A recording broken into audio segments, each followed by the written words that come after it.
প্রতিদিন এমন ছোট ছোট মুহূর্তগুলো তৈরি করে জীবনের গল্প। Hatil, live and relieve.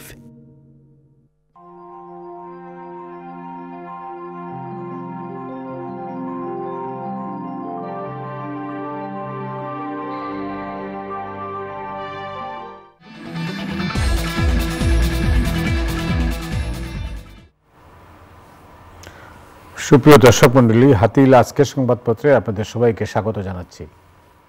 Manjurul ইসলাম মঞ্জু আমাদের আজকের অতিথি। স্বাগত জানাচ্ছি মঞ্জু, আপনাকে। ধন্যবাদ আপনাকে। আজকে আপনি জানেন বৃষ্টির কারণে পত্রিকা খুব কম, পত্রিকা 4-5টা পত্রিকা আসছে, তবু আমি দেখিনি কী অবস্থা। আমাদের সময় শিরোনাম হচ্ছে সাবেক মন্ত্রী এমপি সহ সহস্র নেতাকর্মীর বিদেশ পাড়ি, শনিবার থেকে দলগুলোর সঙ্গে ফের প্রধান উপদেষ্টার সংলাপ, মানবজমিন, মধ্যপ্রাচ্যে যুদ্ধে দামামা, বিএফআইইউ এর ভূমিকা নিয়ে প্রশ্ন, আর্থিক প্রতিষ্ঠানে লুটপাট, দেশ রূপান্তর, সঠিক উদ্যোগ, বেঠিক লুটপাট, ইরানের বদলায় আরও উত্তাপ, কালবেলা আমার 5% হলেই চলবে স্যার, 10% রাখবো, business standard, hundreds of workers heading back home as Saudi ইকামা ফি আউটওয়েজ ইয়ার্স ইনকাম। শিরোনাম যা দেখলাম তাতে একটা শিরোনামই দেখছি যে আমাদের সময়ের বেশ ইন্টারেস্টিং শিরোনাম, সেটা নিয়ে আলোচনা হচ্ছে সর্বত্র। আমাদের সময়ের শিরোনাম হচ্ছে সাবেক মন্ত্রী এমপি সহ সহস্র নেতাকর্মীর বিদেশ পাড়ি। আপনি কীভাবে দেখছেন? ধন্যবাদ আপনাকে।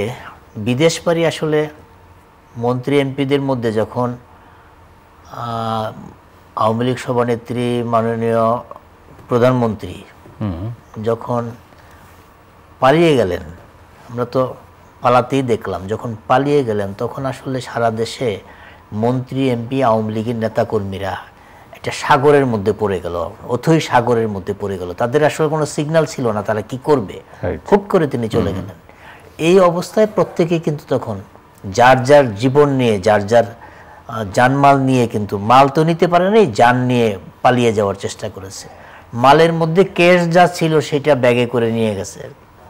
এবং আমাদের সীমান্ত এলাকায় এই নেতাকর্মীরা পালানোর ব্যাপারে, বিশেষ করে সিলেট, কুমিল্লা, নেত্রকোনা এবং যশোর এলাকার বেনাপুলের কিছু সাইডেও সীমান্ত এলাকায় কিন্তু প্রচুর বাণিজ্য হয়েছে। এবং সাবেক ছাত্রলীগের একটি নেতা ইসাক আলী খান পান্না পালিয়ে যাওয়ার সময় তার মৃত্যুর ঘটনাও ঘটেছে। শোনা যায় যে তার কাছে যে টাকা পয়সাগুলো ছিল, সেই টাকা পয়সাগুলো যারা তারা হেল্প করার জন্য কন্ট্রাক্টে ছিল তারা নিয়ে তাকে মেরে ফেলেছে। 70 লাখ টাকা। হ্যাঁ, 70 লাখ টাকা। একই ঘটনা কিন্তু সাবেক বিচারপতি মানিক সাহেব, শামসুদ্দিন মানিক সাহেব, তারও কিন্তু একই ঘটনা হয়েছে, যে যাদের সাথে কন্ট্রাক্ট হয়েছিল তারা পালানোর রাস্তা দেখা থেকে ওইখান থেকে ধরা হয়েছে। এবং একই ঘটনা কিন্তু আমাদের 2 সাংবাদিকেরও হয়েছে, মোজাম্মেল বাবু এবং শ্যামল দত্তের, তাদেরও কিন্তু একই ঘটনা হয়েছে। তো এই যে টোটাল বর্ডার এলাকায় বড় বাণিজ্য হয়েছে, কিন্তু এই বাণিজ্যের সাথে কারা জড়িত? বাণিজ্যের সাথে জড়িত লোকাল রাজনৈতিক নেতৃবৃন্দ, সেটা বিএনপির হইতে পারে, অন্য রাজনৈতিক দলের হতে পারে, এমনকি আওয়ামী লীগের নেতাকর্মীরাও আছে যারা তাদের নেতাকে পার করে দিয়েছে। তখন এই সমস্ত বর্ডার এলাকার নেতারা তো অত বড় নেতা না এবং তাদের পরিচিত এরকম না, হয়তো ওয়ার্ড কমিটির নেতা অথবা থানা কমিটির নেতা, সে তখন তার নেতাকে পার করিয়ে দিয়েছে, মোটা অঙ্কের টাকা পেয়েছে। তার পাশাপাশি এর সাথে প্রশাসনের লোকও জড়িত, পুলিশের লোক জড়িত এবং অন্যরাও জড়িত। এই নেতাকর্মীরা, তারা এমপিরা, তারা জীবনটা নিয়ে পালিয়ে গেছে। এবং এই পালানোর প্রেক্ষিতে দেখা যাচ্ছে এখন কিন্তু সাঁড়াশি অভিযান, গত 2 দিন যাবৎ কিন্তু সাঁড়াশি অভিযান চলছে। এই সাঁড়াশি অভিযানে অনেক এমপিরা, মন্ত্রীরা ধরা পড়ছে। তবে যাদের ধরা পড়ার কথা, যাদের বিচার হওয়ার কথা, তারা কিন্তু সেই অর্থে ধরা পড়ছে না। সরকার প্রতিদিন এমন ছোট ছোট মুহূর্তগুলো তৈরি করে জীবনের গল্প। Hatil, live and relive. গত সরকারের বড় বড় মন্ত্রী যারা, তারা কেউ কিন্তু ধরা পড়ে নাই তেমন।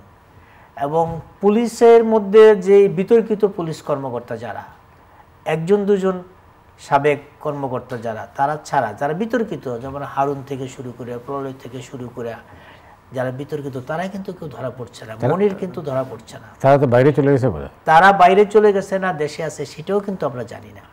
এবং কয়েকদিন পর পরে এর মাঝখানে আমরা দেখলাম যে সাবেক আইনমন্ত্রী আনিসুল হক আর সালমান এম রহমান কোথাও থেকে তাদেরকে পাওয়া গেল, বুড়িগঙ্গা থেকে পাওয়া গেল, এরকম কোথাও না কোথাও থেকে তাকে পাওয়া যায়। সাবেক সরকারের মন্ত্রীরা ম্যাক্সিমাম মন্ত্রী জানা যায় যে কেউ কেউ বলছে যে তারা বিশেষ কোনো জায়গায় আছে, হয়তো সময় মতো বের করা হবে কুমিরের ছানার মতো, অথবা তারা পালিয়ে গেছে। যদি পালায় তবে সেটা কিভাবে পালালো? বিমানবন্দর দিয়ে তো পালানোর সুযোগ নাই। এখন পর্যন্ত আমরা যেটা চেকপোস্ট দেখলাম যে বিমানবন্দর দিয়ে গেলে আটকে দেওয়া হয়, তবে তারা বর্ডার দিয়ে গেছে, বর্ডারের সাথে তারা আগেই একটা যোগাযোগ ছিল, অথবা এমন হতে পারে যে তারা জানতো যে নেত্রী পালিয়ে যাচ্ছে, সে কারণে তাদের একটা প্রস্তুতি ছিল পালানোর। সেই জায়গাটা হয়তো তার অগ্রগামী অবস্থায় ছিল, পালানোর সাথে সাথে হয়তো তারা বর্ডার পার হয়ে গেছে, এরকমও হতে পারে। এখন পর্যন্ত পালানোর যে হিসাব, যে শতাধিক মন্ত্রী এমপি পালিয়ে গেছে, আমার কেন জানি মনে হচ্ছে শতাধিক না, এই সংখ্যাটা আরও বেশি হবে। কারণ কিছু কিছু নেতাকর্মী 5 তারিখের আগেও কিন্তু পালিয়ে গেছে। তারা যখন বুঝতে পেরেছে যে দেশের অবস্থাটা খারাপ, যাদের সাথে অনেকের সম্পর্ক ছিল, এখন যারা আমাদের ছাত্র জনতার আন্দোলনের ফলে যেই সরকার গঠন হয়েছে, অথবা সমন্বয়কারী যারা আছে তাদের সাথে যাদের জানাশোনা ছিল, পরিচিত ছিল, তাদের সাথে যাদের যোগাযোগটা ছিল, গভর্নমেন্টের কোন অবস্থায় যাচ্ছে, গভর্নমেন্ট পতন হবে না থাকবে, এরকম একটা বিষয় যারা যোগাযোগ ছিল, তারা আগে থেকেই কিন্তু দেশের বাইরে চলে গিয়েছিল বিভিন্ন কারণে। কেউ অসুস্থতার জন্য গিয়েছে, কেউ শোনা যায় যে মানে আওয়ামী লীগের সাধারণ সম্পাদক ওবায়দুল কাদের আগেই চলে গেছেন, শোনা যাচ্ছে। এখন যেমন ধরেন হাসান মাহমুদ সাহেবও শোনা যাচ্ছে অনেক আগেই চলে গেছেন, এবং আরও কয়েকজন মন্ত্রী আগেই চলে গেছেন, এবং সাবেক অর্থমন্ত্রী তো আগেই চলে গেছেন, তার কন্যা সহ আগেই চলে গেছেন, এবং 2 জন এমপিও ওনার সাথে একসাথেই গেছেন, যে উনি যেই ফ্লাইটে গেছেন সেই ফ্লাইটে 2 দিন আগেই উনি চলে গেছেন। এবং ওই সময় বিমানবন্দরে অনেকের যারা প্রত্যক্ষদর্শী তারা বলেছেন ওনার সাথে বেশ কয়েকটা সুটকেস, বড় বড় সুটকেস ছিল, এবং সেই সুটকেসে কী ছিল, তখন তো তিনি মন্ত্রী, তাকে তো আর কেউ আটকানোর সুযোগ নাই, হয়তো কী ছিল। এই মন্ত্রীরা, এই আওয়ামী লীগের এমপিরা পালানোর সুযোগটা পেয়েছে কিন্তু বর্ডার এলাকার একটি সিন্ডিকেটের কারণে। এই পালানোকে কেন্দ্র করে কিন্তু কিছু মানুষ ধনী হয়ে গেছে, কাঁচা টাকা পেয়ে গেছে, মোটা অঙ্কের টাকা পেয়ে গেছে, দেশি বিদেশি সকল রকম টাকাই কিন্তু পেয়েছে। আর এখন যারা দেশের মধ্যে আছে, বিভিন্ন জায়গায় যারা আত্মগোপনে আছে, আশঙ্কা করছেন তাদের ফ্যামিলির লোকজন এবং দলের বিভিন্ন পর্যায়ের কেউ, তো আর দলের নেতাকর্মীরা এখন তো আর কেউ প্রকাশ্যে নাই, আশঙ্কা করছেন যে হয়তো তারা দ্রুত ধরা পড়ে যাবেন সরকারের বিভিন্ন প্ল্যাটফর্ম থেকে। আমাদের সময় রিপোর্টের 3টা দিক আছে। তারা বলছে যে ভারতে বসে দল গোছানোর চেষ্টায় নানক, হানিফ ও নাসিম, এটা একটা। আর একটা বলছে ইউরোপ আমেরিকা পালানোর ট্রানজিট হচ্ছে পশ্চিমবঙ্গ। আর আরেকটা হলো, যেটা আমি বলি আপনার আলোচনার সুবিধা হবে, দেশ থেকে কীভাবে জানতে চাইবে বিএনপি। এই আপনি যে বুলেট কয়েকটা পয়েন্ট বললেন যে ওইখানে দল গোছানো বিদেশে বসে থেকে দল গোছানো যায় না। আওয়ামী লীগ তো গোছাইতে পারবে না, কারণ এখন আওয়ামী লীগের যে ভঙ্গুর অবস্থা সেটা বিদেশে বসে থেকে গোছাতে পারবে না।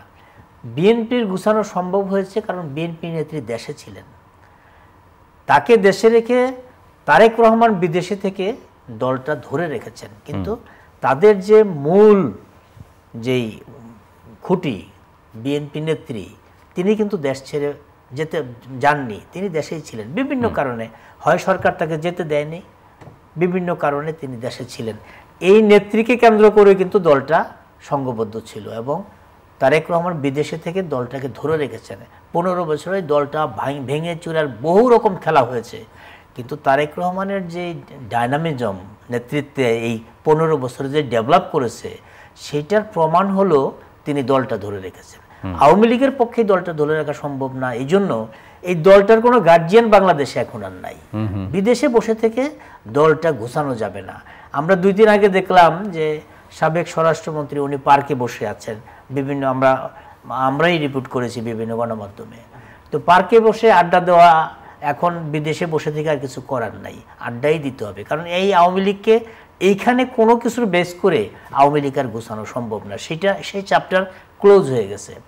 আর শনিবার থেকে রাজনৈতিক দলগুলোর সাথে প্রধান উপদেষ্টা সংলাপ করবেন। সেই সংলাপে গতকাল প্রধান উপদেষ্টার যে প্রেস সেক্রেটারি তিনি বলেছেন যে যেই সংস্কার কমিশন যেটা গঠন করা হয়েছে 6টা, এই কমিশনের কাজের অগ্রগতি এবং রাজনৈতিক দলগুলো কি চায় সেটা নিয়ে আলোচনা হবে। এই আলোচনায় এই যে দেশ কিভাবে রাজনৈতিক নেতাকর্মীরা, আওয়ামী লীগের নেতাকর্মীরা কিভাবে দেশ ছেড়ে পালিয়ে গেল, হয়তো এই প্রশ্নটা থাকবে সরকারের প্রতি। এবং আমরা অপেক্ষায় থাকবো যে সরকার কি জবাব দেয়, আর বিএনপি সহ রাজনৈতিক দলগুলো কিভাবে এটা উত্থাপন করে। এবং আমি যদ্দূর সংবাদকর্মী হিসাবে জেনেছি যে তারা স্পেসিফিক করবে যে এই রাজনৈতিক নেতাকর্মীরা কোথায়, তাদের হয় যদি দেশে থাকে তাদেরকে গ্রেপ্তার করা হোক, আর যদি বিদেশে থাকে কার নেতৃত্বে, কার প্রশ্রয়ে, কার সহযোগিতায় তারা বিদেশে পালিয়েছে। আমাদের তো বর্ডার এলাকা যেখানে আমাদের সিসি ক্যামেরা নাই, অথবা আমরা যেটা বলি যে গলা ধাক্কা দিয়ে বর্ডার পার হওয়া, এই ছাড়া অন্য পোর্ট দিয়ে স্বাভাবিকভাবে যদি যায় সেখানে নিশ্চয়ই ডকুমেন্ট আছে। সেই ডকুমেন্টের ভিত্তিতে যদি হয় তবে কিভাবে তারা গেল, এই প্রশ্নটা কিন্তু 6 তারিখের আলোচনায় আসবে। 6 তারিখের আলোচনাটার আরেকটা বিষয় থাকবে যে সংস্কার নিয়ে যেই কমিটিগুলো 6টা কমিটি গঠন হয়েছে, এখন পর্যন্ত আমরা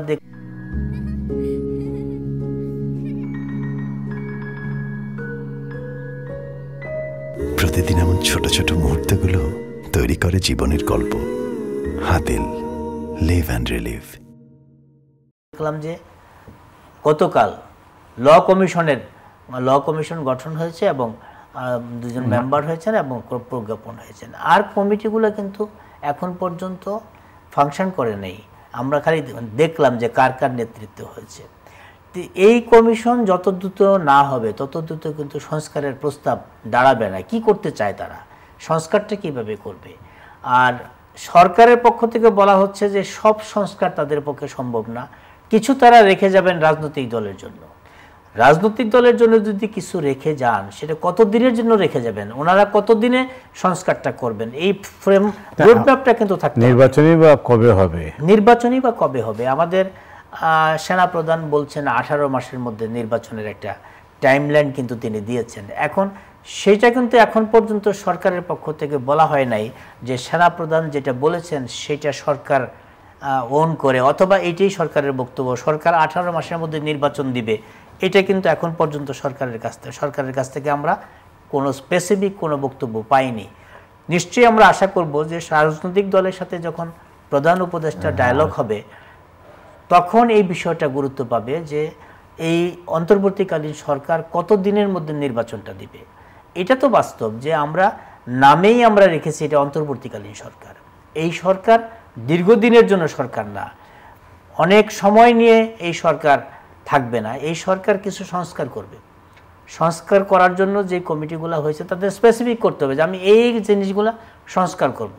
আমরা যে জিনিসটা দেখেছি এখন পর্যন্ত, যে জিনিসটার অভাব দেখেছি, দেশের মধ্যে প্রথম সংস্কার দরকার হলো আইনের শাসন। আইনের শাসনটা যদি হয় তখন এর সাথে সাথে অনেক কিছু কিন্তু পরিবর্তন হয়ে যায়।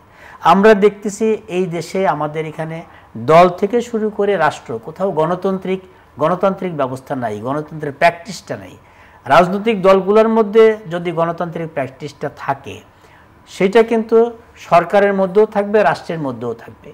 আমাদের এখানে দেখছি আমরা নির্বাচন কমিশনের কোনো কাজ নাই। নির্বাচন কমিশনে যারা যায় তারা সরকারে যারা থাকে তাদের এজেন্ডা বাস্তবায়ন করে, সেই এজেন্ডা যাতে তারা বাস্তবায়ন না করে নির্বাচন কমিশনকে একটা শক্ত ভিত্তির উপর দাঁড় করাতে হবে যে নির্বাচন কমিশনের কারো কথা শুনবে না, তার নিজের আইন অনুযায়ী নির্বাচন কমিশন চলবে। আমার এখানে দুর্নীতি দমন কমিশন আছে, দুর্নীতি দমন কমিশনকে আমরা দেখলাম সরকারের সিগন্যালের অপেক্ষায় তারা ছিলেন। এই যে খালেদা জিয়ার বিরুদ্ধে যেই দুর্নীতির অভিযোগ এনে তাকে বছরের পর বছর হয়রানি করা হচ্ছে, সেই দুর্নীতি দমন কমিশনই তো আবার রিপোর্ট দিল যে খালেদা জিয়ার এই অভিযোগ প্রত্যাহার করে নেওয়া হলো, তার এই তো এই যে দুর্নীতি দমন কমিশনের কার্যক্রম, সেইটাও কিন্তু আমাদের মধ্যে প্রশ্নবিদ্ধ হয়েছে। আমাদের এমন কোনো সেক্টর নাই, এমন কোনো মানে জায়গা নাই যেই জায়গাটা 15 বছরে সঠিক আছে। আমাদের গণতন্ত্র বলেন, মৌলিক অধিকার বলেন, বাক স্বাধীনতা বলেন, কোনো কিছুই কিন্তু আমরা অক্ষুণ্ণ রাখতে পারি নাই, যেটা নিয়ে আমরা গর্ব করতে পারি।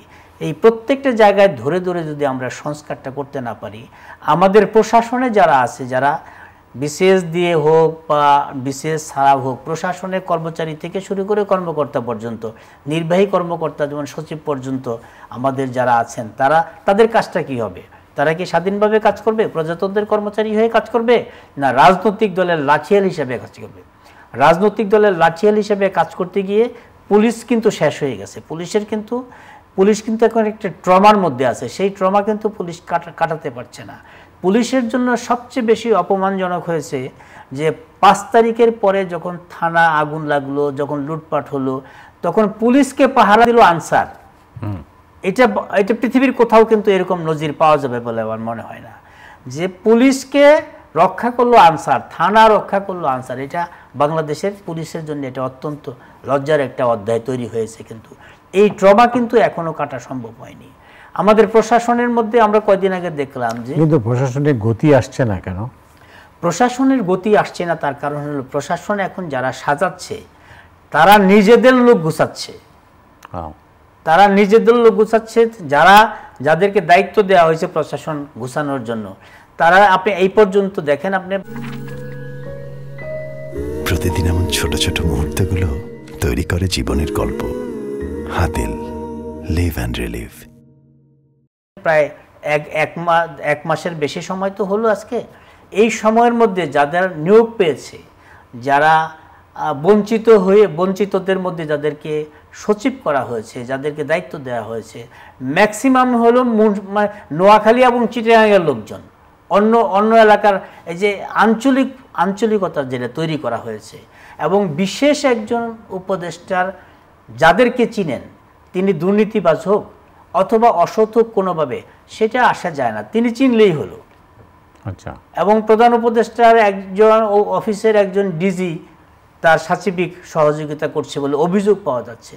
এবং আরও অভিযোগ এখন জনপ্রশাসনে আমরা গেলে বিভিন্ন কর্মকর্তার মুখে মুখে শুনি, জনপ্রশাসন সচিব হিসাবে যিনি আছেন তিনিও কিন্তু দক্ষতার পরিচয় দিতে পারছেন না। তিনিও এই যে ডিসি হিসাবে যাদেরকে নিয়োগ দেওয়া হলো, বিগত সরকারের সময়ে যাদের বিরুদ্ধে দুর্নীতির অভিযোগ আছে, স্পেসিফিক নৈতিক স্খলনের অভিযোগ আছে, তাদেরকে ডিসি হিসাবে নিয়োগ দেওয়া হয়েছে। আর বিভিন্ন জায়গায় এখন পর্যন্ত এই যে এতগুলা সংখ্যাটা আমার এই মুহূর্তে মনে নেই, কালবেলা কিন্তু এই হিসাবটাই দিয়েছে যে ডিসি নিয়োগ নিয়ে ভয়াবহ ষড়যন্ত্র ফাঁস, ডলারে জিও, মানে ডলারেও কিন্তু জিও, হ্যাঁ, টাকা পয়সা নিয়ে হয়েছে। আর কয়েকদিন আগে আপনি দেখেন যে অনেক সংখ্যাটা আমার মনে নেই, যে বিপুল সংখ্যক বঞ্চিত নেতা মানে সরকারি কর্মকর্তাকে অতিরিক্ত সচিব হিসেবে পদোন্নতি দেওয়া হয়েছে। এর মধ্যে 4 থেকে 5 জনকে পদায়ন করা হয়েছে, আর কাউকে পদায়ন করা হচ্ছে না, তাদেরকে কোনো কাজ দেওয়া হচ্ছে না। তো বিগত সরকারের, আওয়ামী লীগ সরকারের সময় যারা যেই পদে ছিল 80% কর্মকর্তা ওইখানে তারাই আছে। বিগত সরকারের কর্মকর্তাদের রেখে যারা বিগত সরকারের লাঠিয়াল হিসাবে কাজ করেছে, তাদেরকে রেখে আপনি সংস্কার কিভাবে করবেন? তাদেরকে রেখে তো আপনি সংস্কার করতে পারবেন না। তারা তো সব জায়গায় বিগত সরকারের এজেন্ডাই বাস্তবায়ন করবে, বিগত সরকারের চেতনাই বাস্তবায়ন করবে। তা আপনি তো চেতনাই নষ্ট করতে পারেন নাই এখন পর্যন্ত। চেতনার জায়গাটা নষ্ট করতে হবে, যেই চেতনার কথা তারা মুখে মুখে বলতো, দমে দমে বলতো, সেই চেতনার জায়গাটা নষ্ট করতে হবে।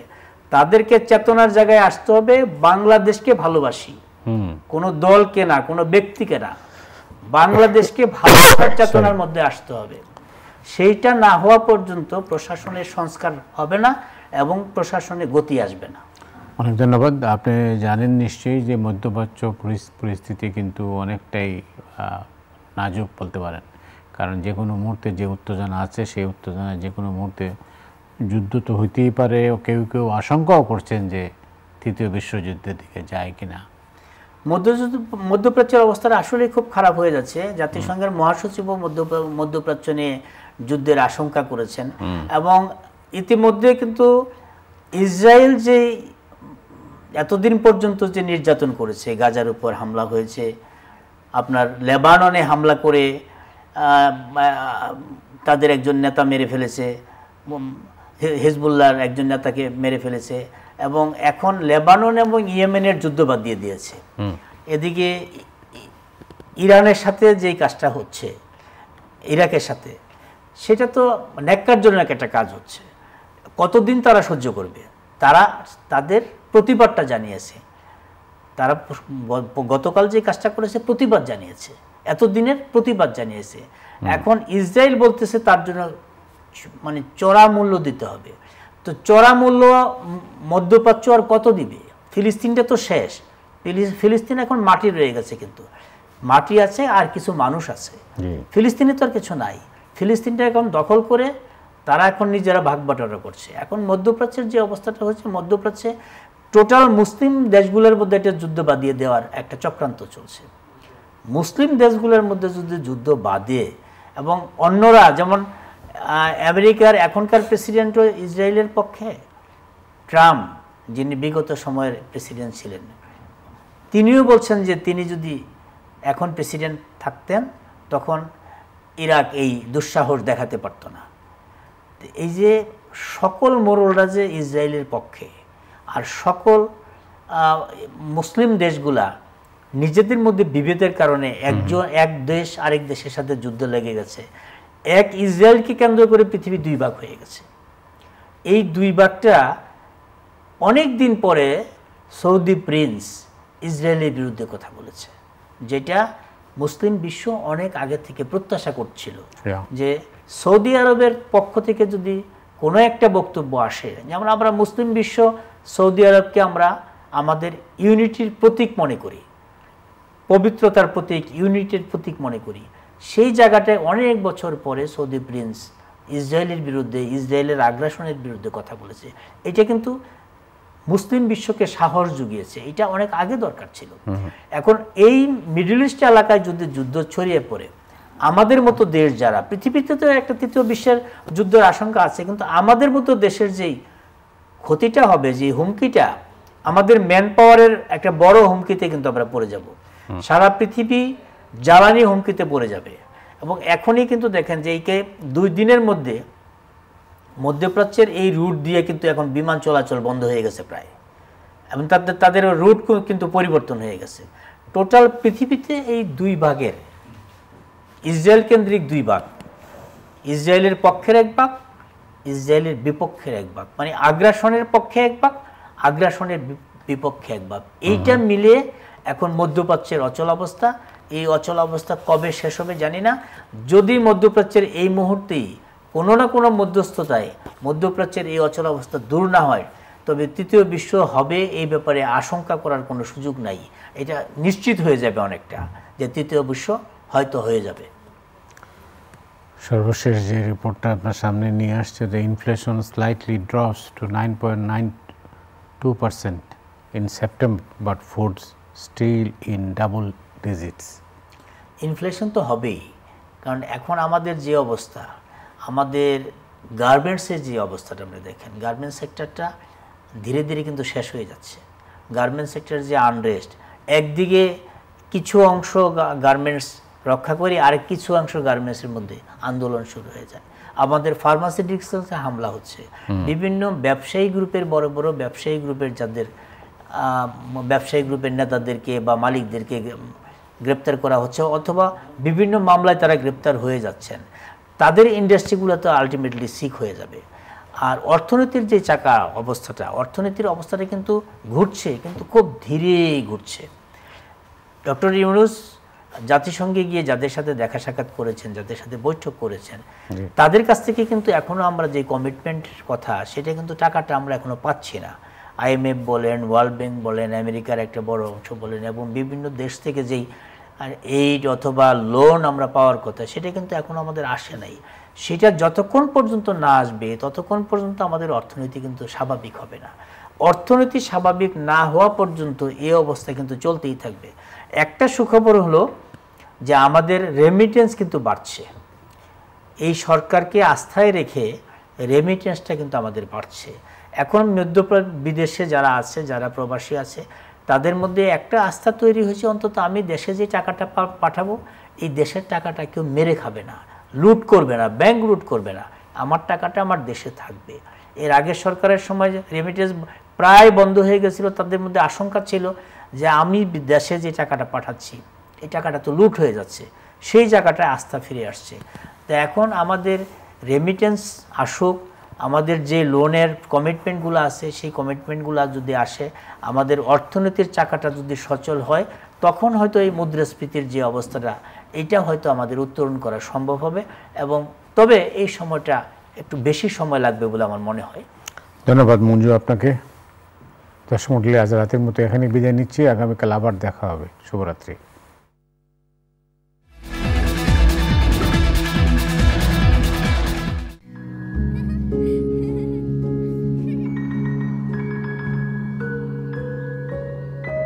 প্রতিদিন এমন ছোট ছোট মুহূর্তগুলো তৈরি করে জীবনের গল্প।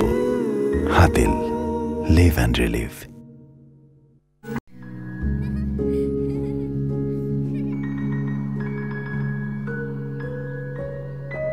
প্রতিদিন এমন ছোট ছোট মুহূর্তগুলো তৈরি করে জীবনের গল্প।